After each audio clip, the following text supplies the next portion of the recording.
pessoal, boa noite. Bem-vindos. Aqui o meu fone. Bem-vindos ao Projeto Comida e Cultura. Hoje a gente está aguardando aqui a Elaine de Azevedo para mais uma entrevista. E acho que daqui a pouquinho ela já está chegando. Ela já chegou aqui, deixa eu adicioná-la. Bom, eu vou apresentar a Elaine. A Elaine é nutricionista com mestrado em agroecossistemas, doutorado em sociologia política e pós-doutorado em saúde pública. Oi, Elaine, estou te apresentando aqui, tudo bom? Tudo bem, e você? Tudo bom. Então, só finalizando, depois você mesma vai falar sobre você. Tá ótimo. Atualmente ela é professora na Universidade Federal do Espírito Santo, com pesquisa em sociologia da alimentação, da saúde e do meio ambiente. Ela é autora também do livro Alimentos Orgânicos e do podcast Panela de Impressão, que eu sou muito fã. Então, bem-vinda, Elaine. Queria, primeira coisa, te agradecer, você ter aceitado o convite do Comida e Cultura e você poder conversar com a gente hoje aqui um pouquinho. Bem-vinda. Então, muito obrigada, né? Eu que agradeço a oportunidade, né? E o convite, a delicadeza para falar, né? A gente trabalha para isso, né? Para difundir. Então, esses espaços são bem importantes. Eu agradeço. Que bom. Então, eu queria que a gente começasse você contando um pouquinho para a gente quem é você e um pouquinho da sua trajetória profissional. Então, eu sou nutricionista, né? De formação. A primeira formação foi no Paraná, na Federal do Paraná. Eu sou paranaense, né? Sou do Sul.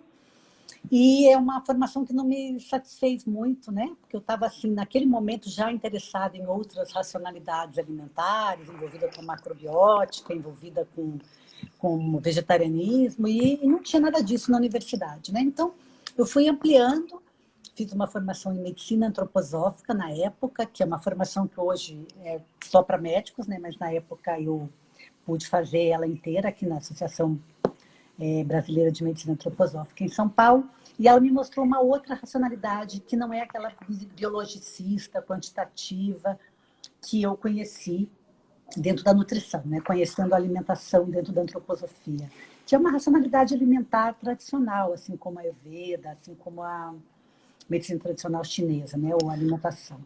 E aí isso me fez ir para a Europa, fazer um estágio em clínicas de medicina antroposófica. E ao chegar lá, a nutricionista na Europa, né, foi na Alemanha, no caso, a primeira parada, ela não é uma profissional da saúde que vê os pacientes. Ela tem um contato, ela fica entre o paciente e o médico. Ou melhor, desculpa, entre o médico e a profissional da cozinha. Os cozinheiros, né? Ela não é aquela pessoa que vê o paciente. E aí eu fiquei na cozinha, onde a nutrição nunca te coloca. E além de aprender a cozinhar e engordar alguns quilinhos, eu conheci quem entregava comida, né? Que eram os agricultores familiares, orgânicos na época, né? Porque é onde eu fiquei nessas clínicas que já trabalhavam com orgânico e biodinâmico. Então, conhecer esse ator foi uma grande mudança na minha vida. E aí, a partir de então, eu me interessei por essa história, né? Por trás da comida. Eu abri a porteira e fui entrando nesse universo dos sistemas agroalimentares. Aí eu fui fazer um mestrado, quando eu voltei ao Brasil, em agroecossistemas, então entrei na agronomia, né? Sempre com essa noção de saúde, qualidade de vida. Eu não perdi o meu interesse pela saúde, mas fui ampliando o que significa saúde. Depois eu fui para um doutorado, isso em Santa Catarina, que foi um lugar que eu já estava morando com minhas filhas e o meu marido. E aí lá eu fui para a Federal de Santa Catarina e fui para o doutorado em sociologia política, para conhecer também essas relações que a alimentação e o sistema agroalimentar estabelece com as indústrias, com o Estado, com a ciência, né? E que só a sociologia podia me ajudar a conhecer e a decifrar. E depois eu fiz um pós-doc em saúde coletiva na USP para poder entender que eu era mesmo da área da saúde, né? Então, é uma formação muito interdisciplinar que acabou me levando para dar aula no Departamento de Ciências Sociais, na UFES, né? Isso porque também eu não tive condições de entrar em nenhum outro tipo de atuação na área da saúde, porque a área da saúde é uma área que ainda pensa muito em doença. Então, nenhum concurso me levava para lá.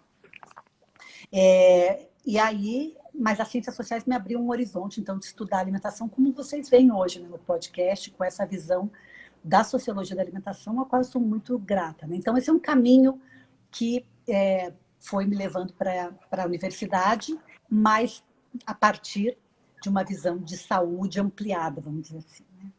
Assim. Nossa, que trajetória interessante. Eu não conhecia essa trajetória assim e adorei e pensei que sorte a nossa que a medicina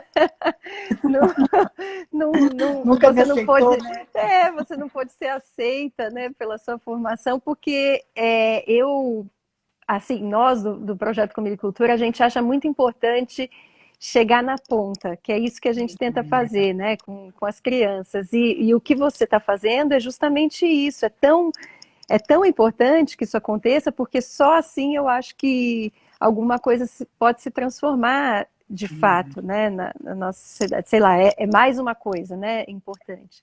E aí achei incrível, então, essa trajetória. E queria que você falasse, então, como é que surgiu essa ideia do podcast Panela de Impressão, no meio disso Então, tudo. Ou no final, né? Agora, fechando tudo isso que você contou. então, eu sou uma pessoa bem inquieta, né? Se meu marido fala... Minha filha, a primeira coisa que ela falou foi lá. Meu marido falou, é tua filha, porque eu sempre estou olhando para lá, para outros caminhos, e eu tenho essa inquietude mesmo, né? Em agosto, eu tinha planejado uma licença sem vencimento para sair da universidade por motivos pessoais. Então, estava planejado já, e aconteceu, né? Eu estou em licença sem vencimento. E um dos planos da licença para essa fase da vida é fazer mais do que eu gosto e acredito, né? Acho que a pandemia fortaleceu ainda mais, mas isso era uma das questões que perpassavam a licença. O que em pouquíssimos empregos é possível fazer, né? Então, na universidade também não é diferente. E eu acho que a academia, ela está um pouco fechada, ela está um pouco ensimesmada e não está conseguindo chegar nessa ponta, não está conseguindo chegar onde o povo está e nem falar a linguagem do povo. Né? Então, eu acho que como professora também eu preciso me reinventar, né? Conhecer novas estratégias para difundir conhecimento, para além das aulas teóricas e tal. E o podcast é uma dessas experiências, é uma dessas estratégias. Né? Foi um projeto do início da pandemia, né? Eu ainda estava na universidade, e muitos alunos e amigos que me ouvem falar nos cursos, eles vêm me incentivando para isso, porque eu tenho essa linguagem que tu escuta no podcast, eu tenho essa linguagem em sala de aula, né? Então, é uma linguagem que é acessível, eu acho, e que ela já, né, usando a estratégia correta, podia chegar a mais gente, né? Apesar de achar que a internet ainda não é totalmente acessível para muitas pessoas, não é mesmo, né? Eu acho que ainda assim o podcast chega mais longe do que as minhas aulas e mais longe do que os meus artigos científicos, um monte deles publicados em periódicos que poucos têm acesso ou poucos têm vontade de ler. Né? E como você sabe, meu conhecimento é muito político, ele é ativista, então ele propõe mudanças tanto pessoais como estruturais no nosso modo de comer, de produzir comida, de viver. Então, me parece que essa abordagem precisa ser mais difundida. Né? Então, eu entendo hoje que a gente precisa se contaminar com utopia, como eu venho dizendo recentemente, né? Especialmente nesse contexto político e alienante que a gente vive. Né? Tem tudo isso junto, né, e com uma ajuda enorme de uma filha, a Chay, né, que é do cinema, é do audiovisual, né, chamou a turma dela e falou, vamos fazer. Então saiu Panela de Pressão, né? Acho que essa é a história dele, né? Muito interessante. Agora, você falou, você tem todo um ativismo, mas o que eu achei muito interessante do podcast, bom, eu posso ser suspeita na minha audição, mas eu achei muito interessante porque eu acho que você aborda temas que são polêmicos, né, muitas vezes, mas você tenta dar os vários enfoques que esse tema aborda, assim, não tem, assim, apesar do seu ativismo, que eu entendo, eu acho que no Panela de Impressão você consegue demonstrar pelo menos vários pontos de vista, e eu acho que isso é muito importante, principalmente nesse momento que a gente vive tão polarizado aqui no nosso país, principalmente, mas até podemos dizer no mundo todo, né? Então, eu acho muito interessante assim a maneira como você tem colocado as questões. Então, quero te parabenizar e quero falar para quem está ouvindo aqui que ainda não ouviu para ouvir, porque é muito legal mesmo. E eu queria já entrar então num dos episódios que você fala sobre o vegetarianismo. Você fala uma frase lá que eu adorei, eu queria que você comentasse um pouquinho, que é: o vegetarianismo é um propulsor da imaginação sociológica. Uhum. Então, eu já ouvi, mas eu queria que você contasse um pouco a sua ideia sobre isso.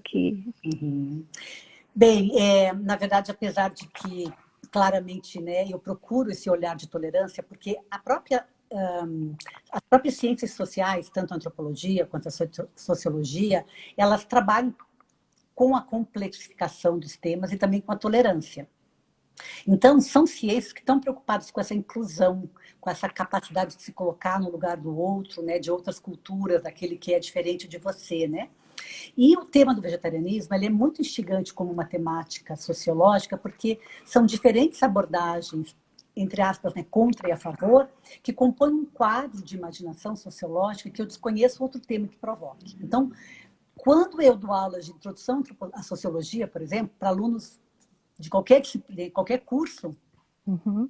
eu uso a discussão do vegetarianismo porque ele consegue promover toda essa amplitude de discussão, essa coisa tão rica, né?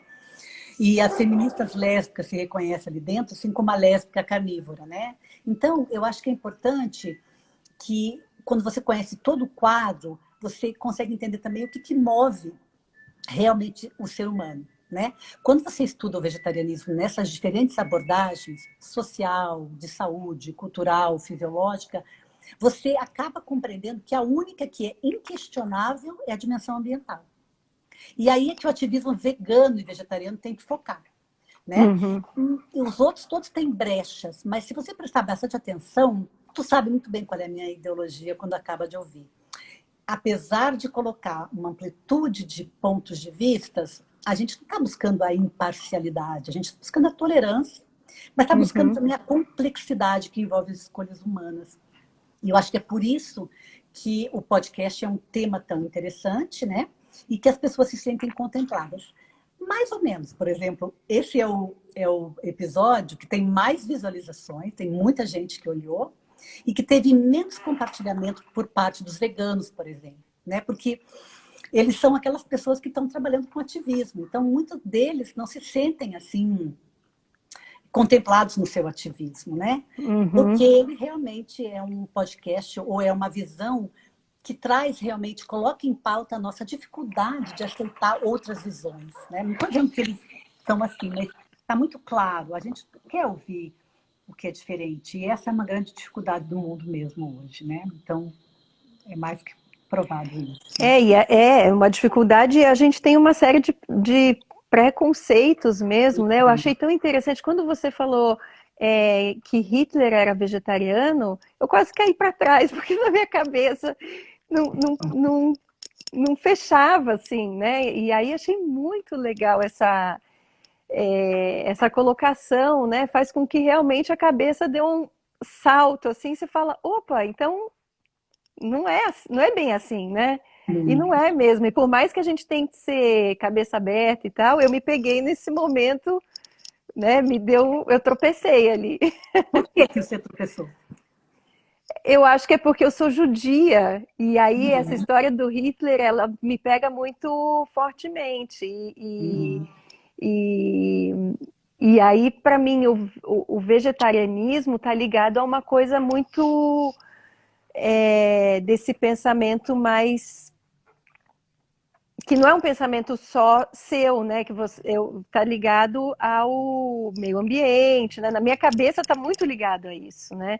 Então uhum. eu pensei imediatamente, falei, como é que Hitler, que era aquele cara abominável, que não, né, na minha cabeça não pensava no outro, era individualista, era um cara, como é que ele poderia ser vegetariano, né? Porque ele Então não acho que foi. pensava no outro, sim, só que só no outro igual. Ele pensava em toda a Alemanha pura para eles, para os arianos, né? Então, a ideia, você sabe que o movimento ambientalista europeu começou durante o nazismo. Porque Eu não exatamente sabia. A visão do nazismo era um país puro, uma raça pura, né, alimentos puros para um povo escolhido, né? Apesar que o escolhido é o judeu, né? Na verdade, o Hitler trabalhava essa perspectiva de pureza do povo. E a pureza está ligada, no caso, ao consumo de alimentos animais. Né? Então, tem um livro da Mary Douglas, que é uma antropóloga, que ela fala em pureza e perigo. Né? Quando tu começa a realmente a querer higienizar tudo, tu pode chegar a higienizar, inclusive, o que tu considera como contaminado, né? Então, basicamente, assim, cai muito bem uma ideia de pureza via o que tu come, né? Porque tu está falando da ideia de nós somos o que comemos, né? Então, que é outra ideia que não fecha muito, né? E essa somos o que comemos, ela é tão batida como aquela que o teu alimento seja teu medicamento, né? Na nutrição todo mundo usa isso. Mas ela é muito mal interpretada, né?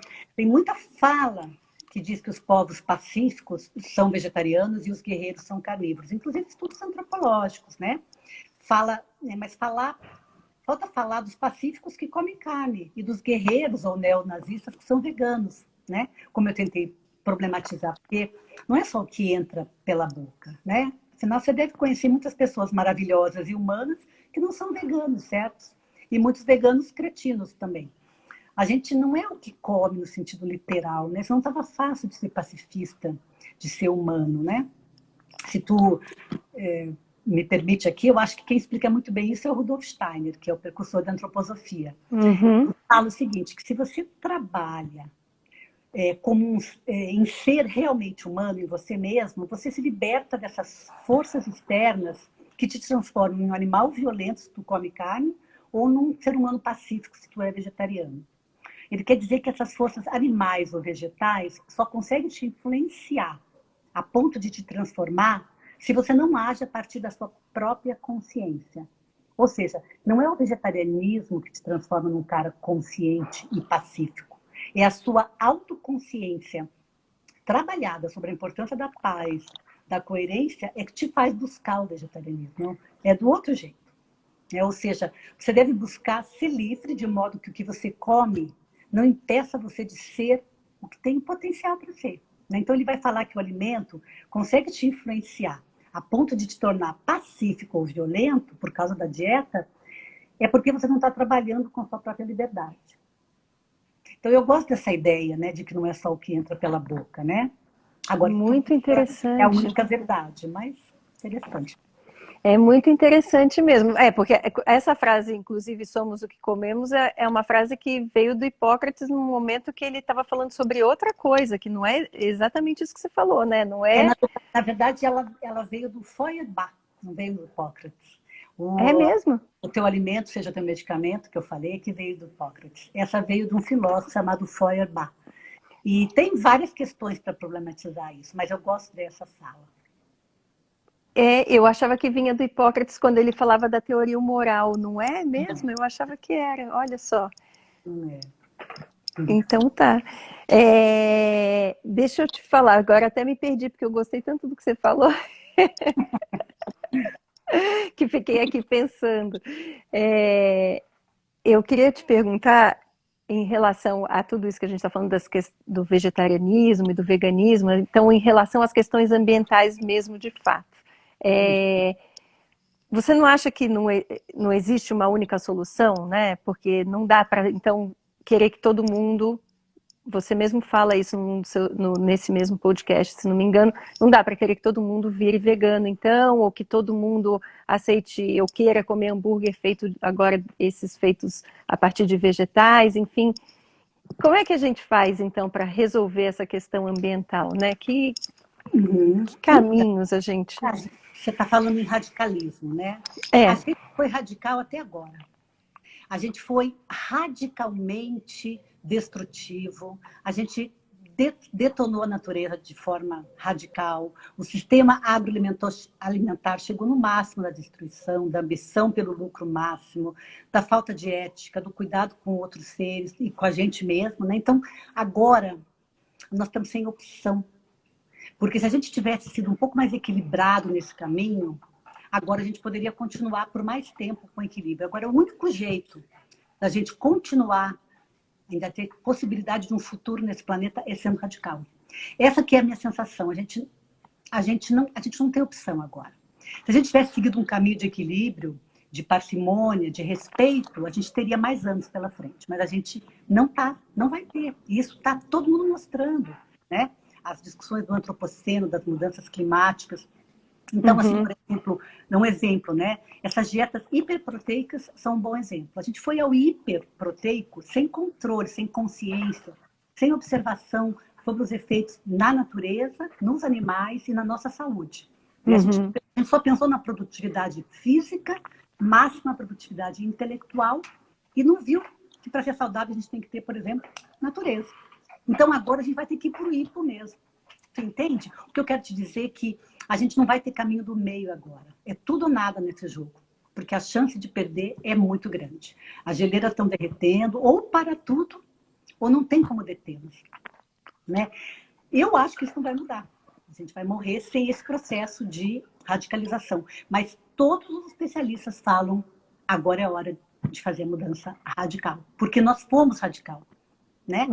Eu não sei se vai acontecer, porque veio uma pandemia dessa, né? Veio uma grande, né, possibilidade de mostrar para a gente. E quando a França abriu as fronteiras, abriu as lojas, e a China também, o povo saiu correndo para comprar em loja de grife. Pois é. Aqui a gente não precisou nem acabar de morrer, né? Estamos morrendo ainda, as pessoas já estão se atracando no comércio, como aconteceu no Rio de Janeiro essa semana, né? Então, o que mais a gente precisa, né? Uma grande onda que cubra tudo, né? Diz a nossa profecia antropocêntrica. Mas eu não sou pessimista. Eu vou até o fim, porque vou atrás da utopia. É ela que me move. Mas a gente tem que ser radical. Então, agora, não tem jeito. Entendeu? Radical, a gente foi. Não é que a gente está sendo, é a nossa única opção, compreende? Mas é difícil ser otimista, né? Vendo tudo isso que está acontecendo e você me falando isso, que bom, não temos caminho do meio, realmente a gente está indo contra o muro a 500 km por hora, vai bater. Tudo isso que está acontecendo está mostrando isso para a gente, né? E é o que você falou, as pessoas, quando abre a possibilidade de consumir, elas vão consumir mais, né? Então, quer dizer, eu entendo que assim, o ser humano está fadado ao extermínio. Eu gosto de pensar como o Gramsci, que fala pessimista no pensamento, mas otimista na ação. A gente não vai parar tudo agora, né? A gente tem muitos amores, tem muita coisa boa ainda. É por isso que a gente vai lutar, né? Para os nossos amigos, pelos nossos amores, o que resta da natureza, o que resta. Então, a gente não vai parar, né? A gente vai até o fim. Por isso que a gente está nessa, né? Porque a gente está nessa, nesse sentido do otimismo. A gente não vai jogar a toalha agora. E também, acho que deve ter outras possibilidades de pensar numa coisa, né? Em outras...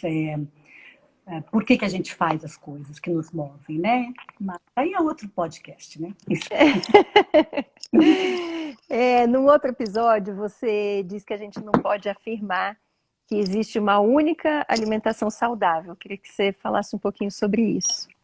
Bem, se a gente for analisar o que é uma alimentação saudável, ela é uma construção social. É um termo da sociologia que diz que cada momento da humanidade, cada pessoa constrói o que é saudável. É que nem felicidade. O que é felicidade? Ela é uma construção cultural, individual. Não é um conceito pronto que a ciência tentou trazer para a gente e tenta até hoje, né? Então, no nosso conceito dentro das ciências sociais, a alimentação saudável ela é definida pela cultura. Então, nós tínhamos uma alimentação saudável definida pela cultura local, pela geografia, né? Se a cultura é plural, então a alimentação saudável também é plural. Admitir, né, que a gente quer um tipo de alimentação saudável, admitir que a gente é único e que não é todo mundo igual, né? E fora as subjetividades, né? Um vegano, ele vai olhar para uma dieta saudável muito diferente de um indiano que segue a Ayurveda e vê o leite e o mel como sagrados. E também diferente de um bioquímico, de um nutricionista, biologicista, que entende a dieta com base em nutrientes. No fundo, isso também é cultura, né? Mas como que eu vejo o mundo É a cultura, mas enquanto tiver diversidade humana, vai ter diversidade de pensamento sobre o que é uma dieta saudável. O consenso é monocultura, né? O que é muito mais fácil de controlar. Então, monocultura da mente, que é o livro da Vandana Shiva, né? É o Uhum. que o neoliberalismo, o fascismo desejam. Todo mundo igual, para controlar mais e melhor. Então, vai ter sempre muitas dietas saudáveis, porque a gente é a favor da diversidade. Essa diversidade está em perigo, mas ela ainda existe e é o propulsor realmente da vida criativa, né? Então, acho que a gente ainda está atrás de manter essa diversidade e de respeitá-la, né? Uhum.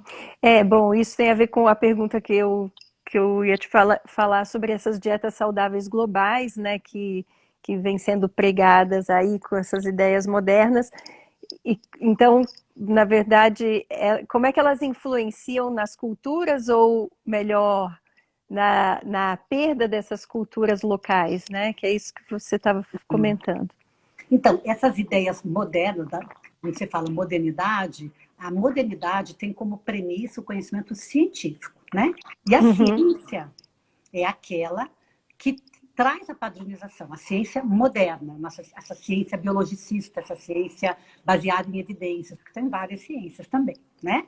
A gente pensa sempre numa ciência como uma coisa uniforme, mas não é. Então, uhum, essa ideia de ciência moderna trouxe a ideia de uma dieta saudável, baseada em calorias, em peso e altura, em determinados nutrientes, e que todo mundo tendo aquele peso e altura, sendo do sexo masculino, vai comer a mesma dieta saudável para poder ter a produtividade. Que ela não pensa exatamente no teu, nas tuas questões, por exemplo, de ser uma mulher lésbica e optar por não comer carne, porque tu questiona o patriarcalismo, por exemplo. Essa visão não cabe dentro de uma perspectiva científica padronizada. Então, a ideia moderna de padronização, ela retira todo elemento cultural, retira a diversidade, retira tudo que é bom, tudo que é interessante de pensar e faz uma nutrição simplificada, mono, né? Assim, uma perspectiva bem mono e pouco efetiva, porque continuamos morrendo de várias doenças, continuamos, né, cada vez mais com problemas de obesidade, de câncer, diabetes, essas doenças ligadas à alimentação. Ou seja, perdemos não, a questão da cultura que não foi introjetada pelo estudo da nutrição, que é quantitativa, essa nutrição que tu está falando aí dentro dessa ciência moderna, ela acabou trazendo essa desqualificação das culturas locais. Não perda, porque elas existem, né? Elas estão aí, ainda bem. E a gente continua se alimentando e resgatando essas premissas culturais. Por isso que eu sempre digo que um curso de nutrição, ele podia ter muito mais antropologia e sociologia, a gente ia ser muito mais saudável, além de ser um curso melhor de fazer, porque é muito chato fazer nutrição. E quando a gente trabalha, eu tive restaurante muito tempo, então sempre tinham as nutricionistas que vinham, e depois na escola, agora com as crianças também tem as nutricionistas, e é difícil achar uma nutricionista que entenda o todo, assim, realmente parece que elas pensam assim em compartimentos, assim, e só querendo entender o que tem dentro daquele alimento sem entender absolutamente nada do que está acontecendo ali naquele momento, né? Então, realmente, você tem toda a razão. Tinha que ter... não tem sociologia da nutrição, não existe essa. Alguns E cursos até... você tem no primeiro semestre 30 horas, num curso que vai ter, sei lá, 900 horas, nem sei quanto é que tem, né? É muito pouco. É que nem um curso de Uhum. medicina que tem 30 horas para entender o SUS. Como é que vai ser daí médico que queira trabalhar no Sistema Único de Saúde, entendeu? Então, essa Muito realmente é a nossa equivocado. questão com relação à universidade, né? Como ela está separada das questões, né? Então, tem muitos nutricionistas hoje que discutem as ciências sociais e buscam nas suas Não, pós-graduações. claro, não estou falando de Porém, o todos, né? curso ele é muito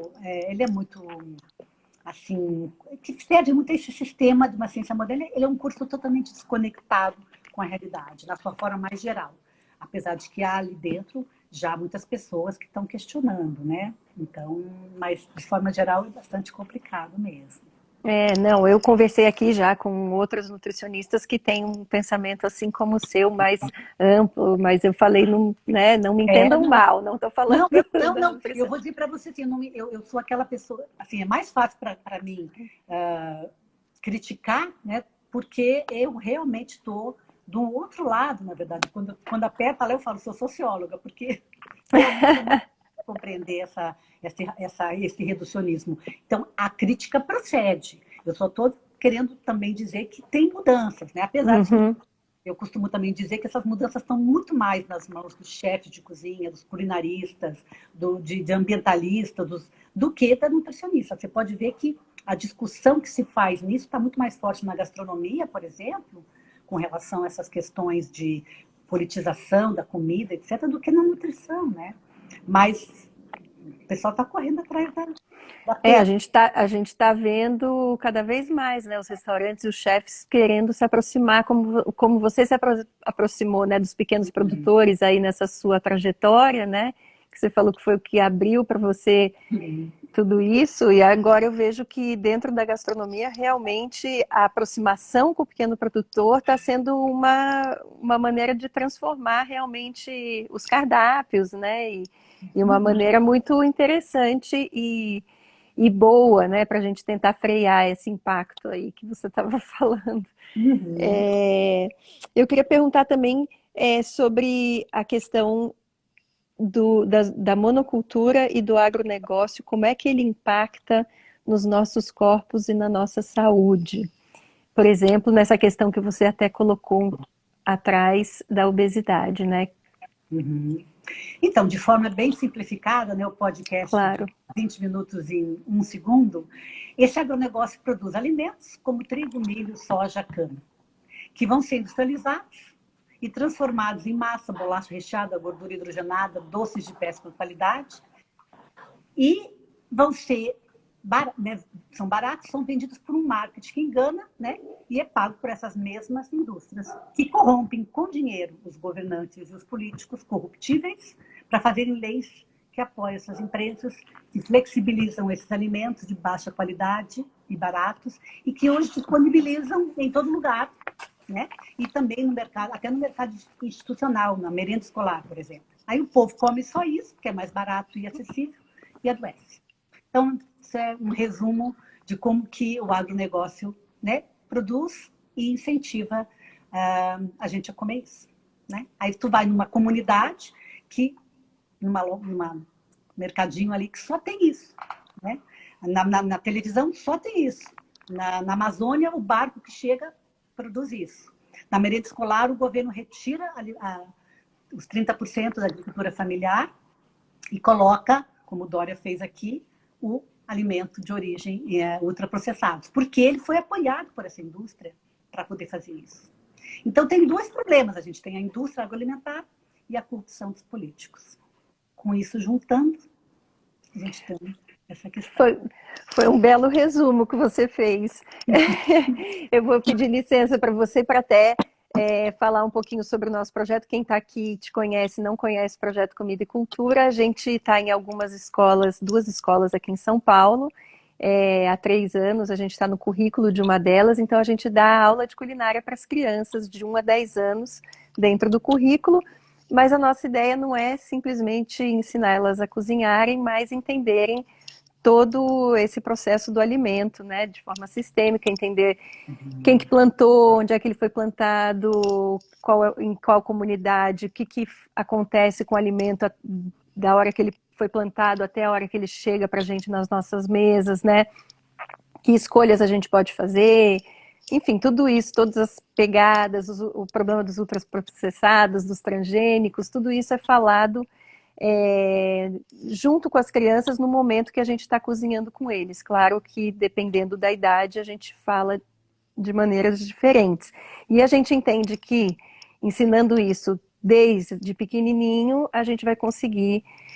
Vamos ver se a gente vai ter tempo, né, Elaine, para isso, porque parece que o tempo está bastante curto, mas a ideia é transformar as crianças em cidadãos mais conscientes mesmo, né?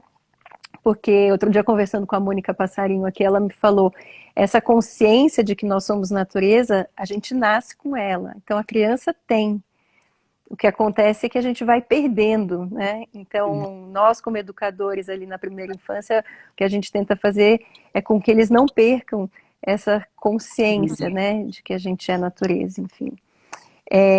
E aí eu queria te perguntar, que exemplos você acha que a gente tem na natureza que a gente podia observar para mudar, né, um pouco a nossa postura em relação a tudo isso? Então, eu costumo dizer, as pessoas falam muito, não, falta educação, né, para combater os problemas que a gente tem hoje com relação, por exemplo, a uma consciência alimentar ou as questões políticas ou sociais, a gente precisa de mais educação.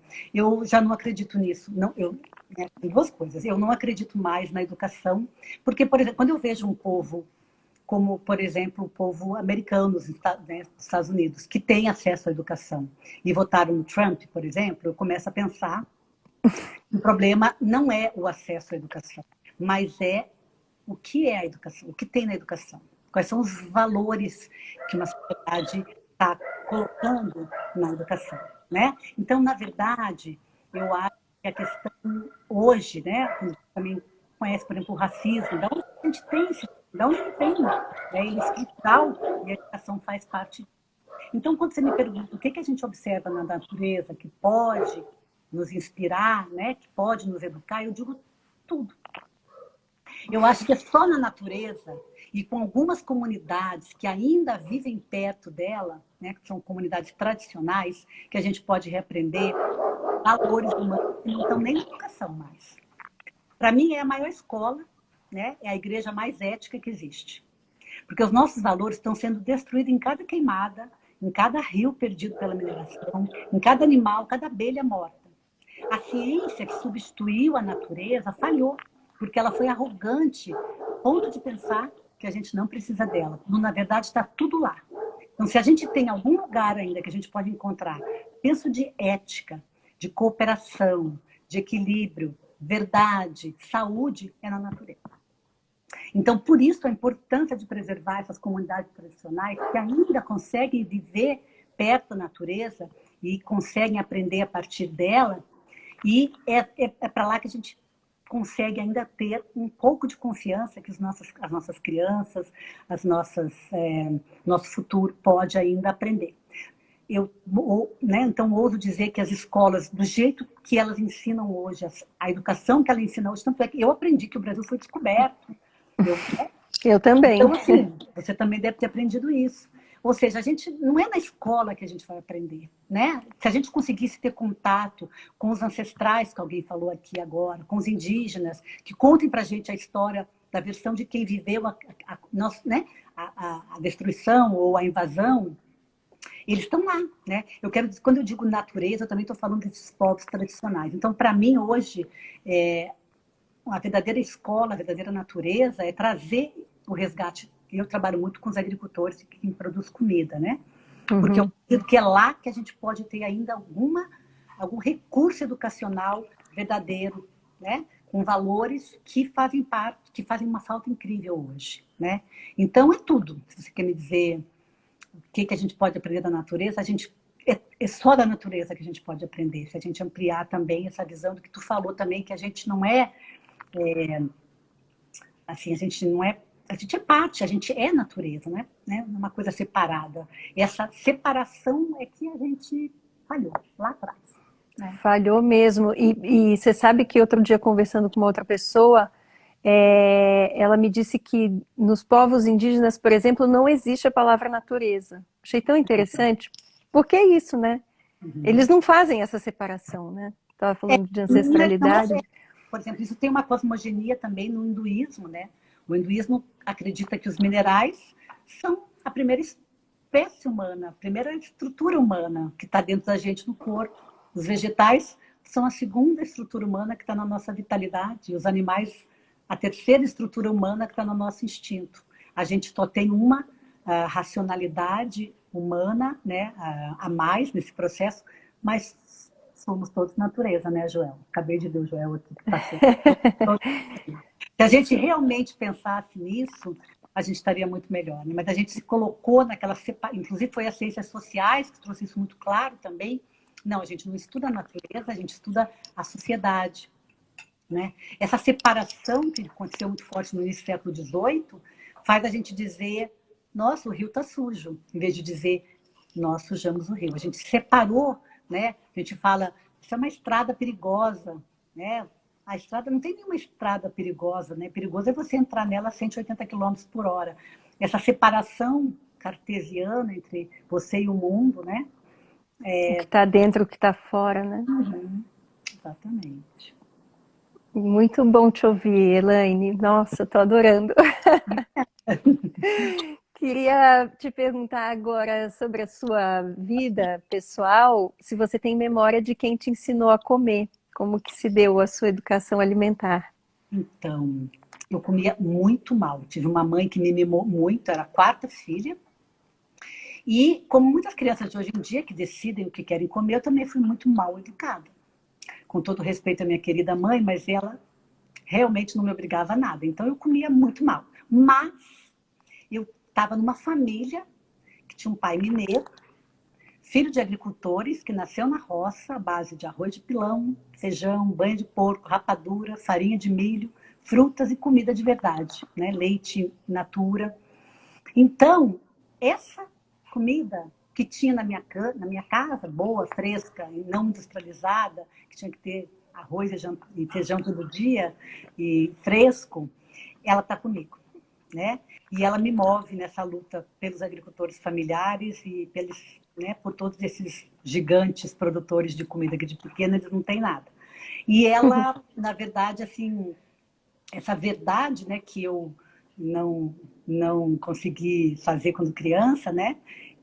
Ela está dentro de mim, né? Porque eu tive o exemplo, eu olhei tudo aquilo. Então estou correndo atrás né, desde os 15 anos quando eu comecei a comer, eu realmente comecei a valorizar muito esse tipo de alimentação. Mas eu não posso dizer que foi a minha memória alimentar é de uma comida de verdade, sempre fresca, produzida, feita em casa mesmo, tinha muito pouco industrializado, muita pouca porcaria, como se fala. Apesar que eu comia açúcar, etc., mas tinha comida. E a gente ia muito para a roça, ia visitar meus parentes, tanto em Minas como no interior do Paraná, e aí tinha fogão a lenha, galinha caipira. Então, eu tenho muito claro essa culinária caipira do Dória, era o meu imaginário. Assim, quando eu li o livro dele, eu me transportei para para esses lugares, né? No Molina, como estão falando aqui, no interior de Minas, em Luz. E lá é por esses agricultores, é por esse resgate, essa memória que eu trabalho, não tenho dúvida. E eu também tenho muito claro também que quando, por exemplo, eu tenho o meu Instagram, que além né, do podcast, também foi uma estratégia de começar a me comunicar com esse mundo real, né, que eu chamo.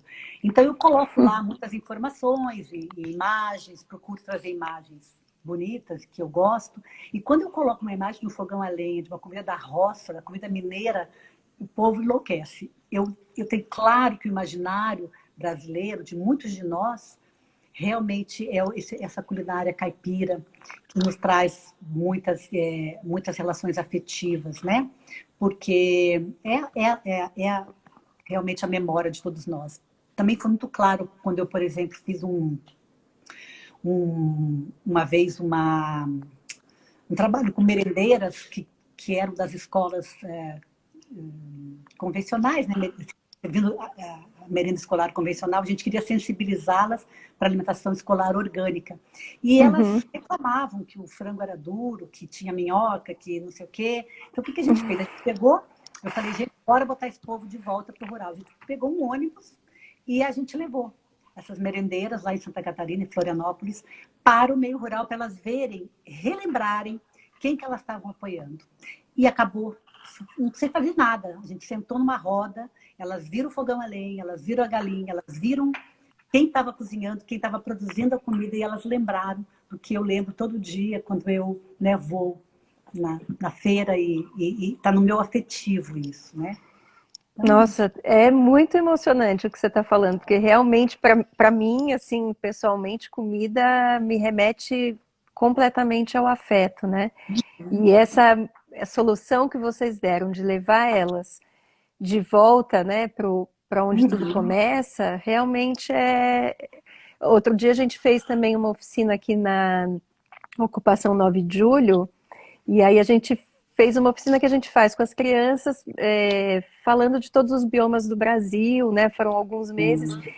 E aí foi muito interessante, porque as mulheres que estavam lá, e homens também, tinham homens, todo mundo tinha uma memória afetiva de algum lugar que eles tinham vivido, né? Então foi muito legal, porque foi uma troca incrível. Eles tinham receitas antigas e ancestrais lá, cada um da sua terra, do seu lugar, que enriqueceu muito toda a conversa e levou eles para esse mesmo lugar que a gente tava, né? Queria chegar, né? Que é isso que você fez com as merendeiras. É o que a gente faz no CSA, o que a gente faz nas associações de consumidores orgânicos, né? Comedores orgânicos. A gente leva eles de volta para as nossas raízes, que é a natureza também. Lá estão os valores que fazem a gente comer. Não tem nutricionista, não tem educação alimentar que possa ser mais efetivo do que uma visita ao campo. Então, quando você quer trabalhar com crianças, com educação alimentar com crianças, leve as crianças na feira, vão para o meio rural, não em fazenda, mas no agroturismo mesmo. Vão visitar agricultores, agrofloresteiros, ribeirinhas, assentados, indígenas no Amazônia, se tiver grana, né? Enquanto eles ainda existem, né? Enquanto a gente não acaba com eles de vez. E cozinhem juntos, comam juntos, porque exatamente é nesse âmbito da afetividade, saber, né? A criança é muito mais assim, permeável a essas vivências afetivas, né? Elas fixam nelas, como quando a gente come alguma coisa ruim e nunca mais consegue comer aquele alimento, passa mal. Então, essa experiência é uma experiência afetiva, no sentido negativo, mas a gente não quer nem ouvir, né? Uhum. Então, quando tu cozinha num ambiente afetivo, quando tu ensina onde é que esse alimento é produzido, tu coloca nessa criança a responsabilidade de manter isso da mesma maneira que eu mesmo, não tendo comido tão bem, trago dentro de mim, né? Então, eu acho que essa é a melhor maneira de fazer educação alimentar, né? Nada substitui também, nenhuma horta que tu faz em casa substitui a vivência de quem vive da terra, né? Então, eu também tinha um professor lá no mestrado em agroecossistemas que ele era contra as hortas escolares. Ele dizia, essa é uma besteira, as crianças não morrem tudo. Eu não acho que tem um aspecto pedagógico, mas ele dizia, pega um dia de campo, 2 vezes no ano, e leva essas crianças para a roça, para elas passarem um fim de semana com os agricultores, né?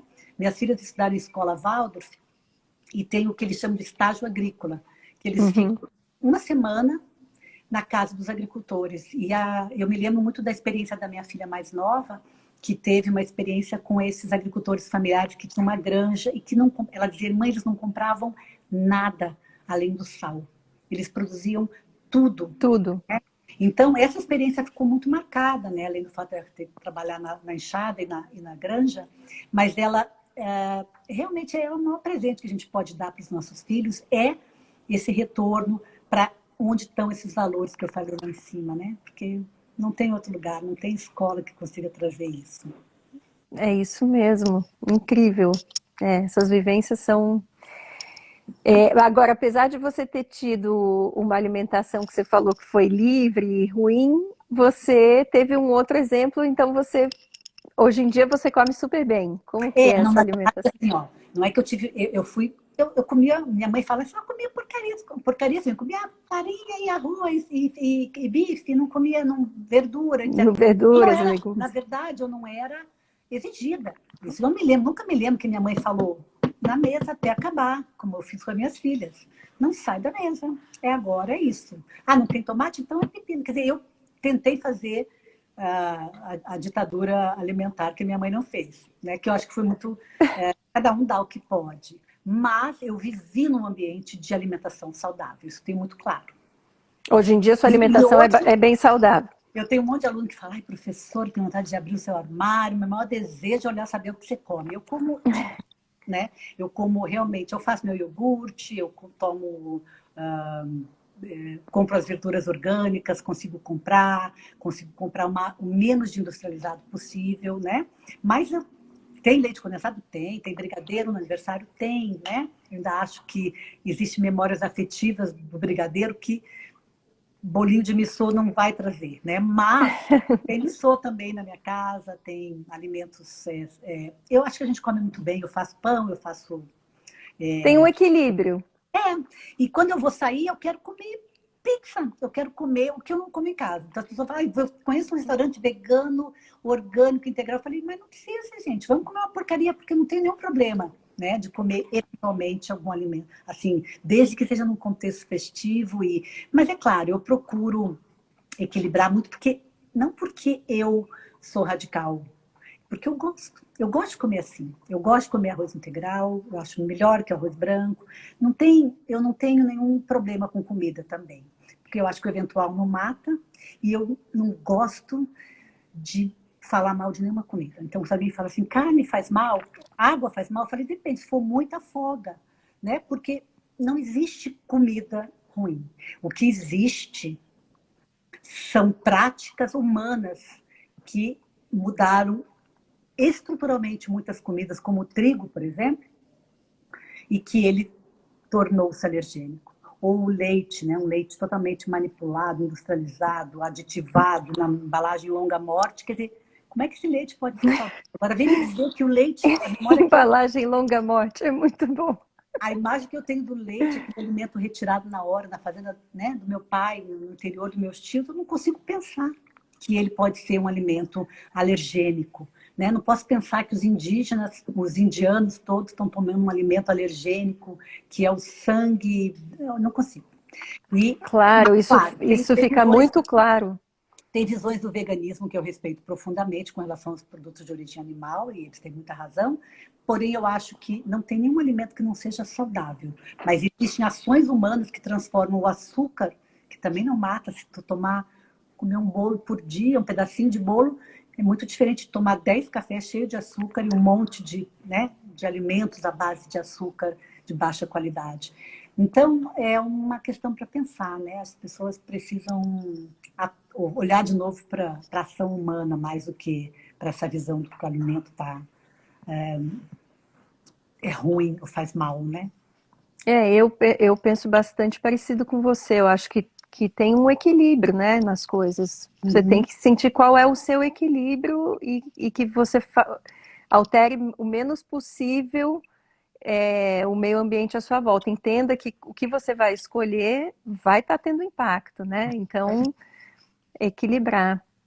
É, e durante a quarentena, você acha que as pessoas estão se alimentando de forma diferente? Você acha que hábitos podem ser mudados com esse confinamento que quer dizer, que muitas pessoas estão vivendo, né? Eu acho que o vírus só ampliou o que já existe. Então, quem está apavorado, com medo de contaminação e tem um pensamento super materialista, está comendo cada vez mais esterilizado, industrializado, delivery, e está lá em casa pensando nisso. Já os que estão com medo, mas acreditam no seu sistema imunológico, estão cozinhando mais, comendo alimentos frescos, orgânicos, mais agricultura familiar, com menos carne. Quem não pensa em nada, não mudou nada e continua como antes. Eu acho que está tudo igual, mais exacerbado.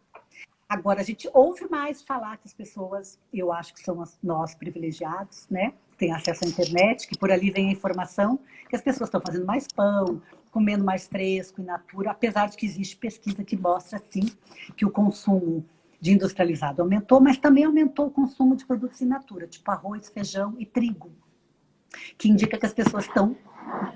Ninguém come trigo se não fizer pão ou bolo. Então, as pessoas estão cozinhando mais. Agora, para dizer quem são essas pessoas, ou aumentou ou diminuiu, vai precisar de um tempo para fazer essas pesquisas que não foram realizadas na pandemia. Então, de forma geral, eu acho que eu sempre digo que o vírus só amplia o que já existe. Então, quem comia porcaria está comendo muito mais porcaria. E quem tinha uma tendência a comer saudável, talvez começou a comer mais saudável.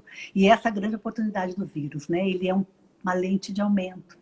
Então, eu acredito que tem gente realmente mais preocupada com a sua alimentação, repensando a relação com a carne, que afinal a pandemia, o vírus, tem a ver também com o nosso sistema de produção de carne. Já foi dado o alerta, né? Que a gripe suína já deu, a gente ignorou, agora veio o Covid. Vamos ver se vai precisar de mais um vírus para dizer que o sistema de confinamento animal pode promover vírus cada vez mais potentes e que a gente precisa realmente questionar esse sistema e, se não parar de comer carne, pelo menos parar de comer carne desse sistema convencional. Então, eu quero dizer assim, que o vírus ele está aí dando grandes oportunidades, né? Mas eu quero dizer que ele não é nenhum tipo de milagre, ele é uma lente de aumento, um holofote. E as pessoas olham que, né, dentro de si já existe. O problema é que as pessoas veem o que elas querem ver, né? E ouvem o que elas querem ouvir. É muito complicado isso. Você está no Espírito Santo, né? Atualmente Não, você eu estou em mora... São Paulo. Você está em São Paulo. Eu tenho 2 filhas em São Paulo e eu, assim, gosto muito de São Paulo. Minha maior tristeza é não ter nascido em São Paulo, mas na verdade, assim, eu gosto muito daqui e tenho uma casa aqui e estou morando aqui agora porque eu estou de licença, né? Meu marido também está de licença, no caso dele está fazendo um pós-doc na USP, então a gente está aqui, em São Em São Paulo. Paulo. Eu ia perguntar como que, se no Espírito Santo você viu algum tipo de movimento de... porque aqui a gente viu vários grupos de consumo consciente crescerem, né? E os CSAs, a gente até conversou aqui com o Wagner de um dos CSAs, e ele contou que agora está tendo fila de espera para poder... Então, que eu achei muito interessante. Eu estava no Espírito Santo no primeiro semestre, ainda não estava em São Paulo, e eu percebi os agricultores que eu compro das feiras tiveram um aumento, mas foi um aumento, no início teve alguns problemas, porque também as pessoas estavam com isso, tinha que esterilizar tudo, não vamos comer não vamos comer in natura, vamos botar tudo na máquina de lavar, aquela loucura pandêmica, que foi, as pessoas foram compreendendo que, na verdade, o alimento fresco é a nossa grande estratégia para manter um sistema imunológico que, além da máscara e do álcool gel, é a nossa maior garantia, né, contra o vírus. E também, além das políticas públicas, né? Está esperando a vacina, enquanto ela não vem, a gente tem que trabalhar com essas estratégias. Então, eu acho que está aumentando entre o grupo que já estava inclinado a fazer isso, mas também tem aumentado o grupo, o deliveries, aumentaram, né, muito. E delivery é comida pronta, é comida em plástico, é comida industrializada, né? Então, também temos Os dois lados. Elaine, bom, eu queria... a gente está chegando ao final. Nossa live tem só 1 hora que o Instagram nos dá, então eu queria agradecer primeiro você muitíssimo e agradecer também a todo mundo que estava aqui, falar para todo mundo seguir a gente, Projeto Comida e Cultura, aqui no Instagram, e quero te fazer uma última pergunta. Elaine, você tem fome do quê? Eu tenho fome hoje eu tenho fome de alteridade, tenho fome de empatia, de um povo ativo, povo não anestesiado, tenho fome de um povo consciente, movido por valores mais humanos, né, que considerem não a maioria, mas considerem a minoria. E eu morro de fome um pouco a cada dia por causa disso. Puxa, muitíssimo obrigada, foi uma delícia te ouvir. Agora eu entendo porque você tem tantos admiradores aqui que estão falando tanto das suas aulas, saudade das suas aulas e tudo mais. Uma delícia mesmo te ouvir. Muito obrigada, parabéns pelo podcast. Também, estamos juntas e muito obrigada pela oportunidade. Boa noite a todos e a todas. E um dia a gente se encontra, né? Sem ser virtualmente, né? Tomara que sim. Faço votos. Boa noite a todos. Obrigada. Até mais. Até mais.